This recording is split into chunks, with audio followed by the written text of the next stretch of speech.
you've got years of experience. Give us a tidbit of how government works in a real world way.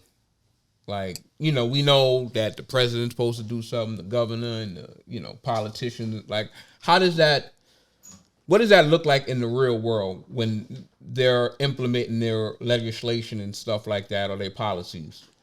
Yeah, so there's so many different ways I could answer that. For example, the city, folks, like just because we live in an urban community, so HRA, for example, is a city agency.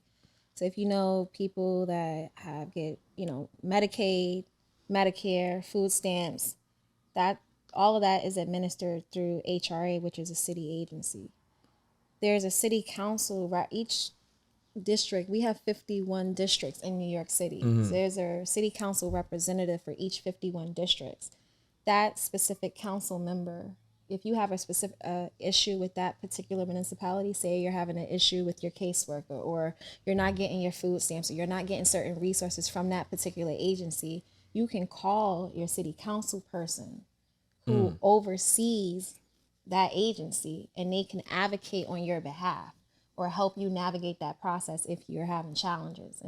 And that's what I think government is supposed to help the people, right? But I think we've been like so disconnected, or just have such disbelief in it, and rightfully so. We've seen a lot of things happen, right? Unfortunately, when we look at the COVID pandemic, right? COVID happened. The government put mandates and decided when you can go to work and what you can do and things like that. So that's a real example of what government can do. Do you remember a point where you seen it work positively for somebody in our community, where like they came up to one of the politicians? Because it seemed like I don't know if you work with some politicians from time to time, but have you ever seen that affect us in a positive way before? Yeah, absolutely. I mean, that's what, I love what I do. Oh, there's been times, and it's actually the people, right? Yeah. It's really it's the staff, it's the people that work in Yeah. these offices. I can tell you firsthand, I know I've helped a lot of people, whether it was, them helping small businesses get access to capital, helping them get information about how to build their nonprofits.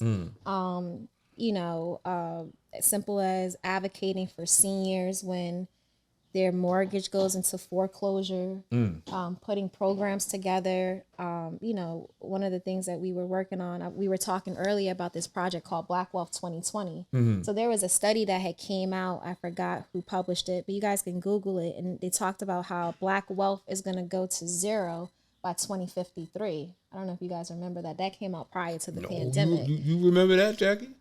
Yeah, so we could like Zero. What do you mean yeah, zero? we could Google it. So like yeah, so I could believe it. I recently read an article about the black community losing $1 billion a year because of black male unemployment. And the unemployment rate is high because of the degree requirement. And only 24% of black folks have that 4-year degree, which shuts them out of employment, and which leaves the rest of the population, 74%, in low-wage jobs. If we're not putting money in, it's how can we receive? So if we're losing $1 billion a year, I could only imagine in 30 more years, that's $30 billion lost in one community alone off of one factor, unemployment. Damn. yeah, that's pretty deep. So if you think about the last time black people had zero wealth in this country, what position were we in? Slavery. So that's not a good thing, right? That's real. that's a multi-layered conversation, right? So there was a sense of urgency for us to and of course, we're not living in the civil rights movement, right? We're past that particular time. So there's Yeah. really no reason why we should be talking about black wealth going to zero. So the Black Wealth 2020 project was an initiative that was launched by the state elected official here.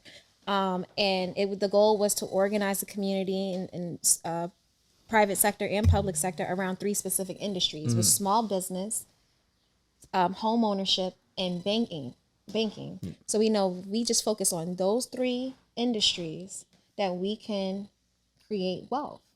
in our Because community. a lot of wealth in America is based on real estate for the most part. Correct. Yeah. Ownership. And so we had an opportunity to work on that. We organized the community and you know, small business owners. You know, we were getting a lot of success. We were working with the state legislature, trying to find out different programs and incentives to start another bank. There was another gentleman here in Cambridge Heights that's looking to start a federal credit union. They needed to raise $250,000 in liquid in order to, like, you know, do the application and everything. And so they've been working on that for a long time, and then the pandemic hit. Damn. And I just dried everything up.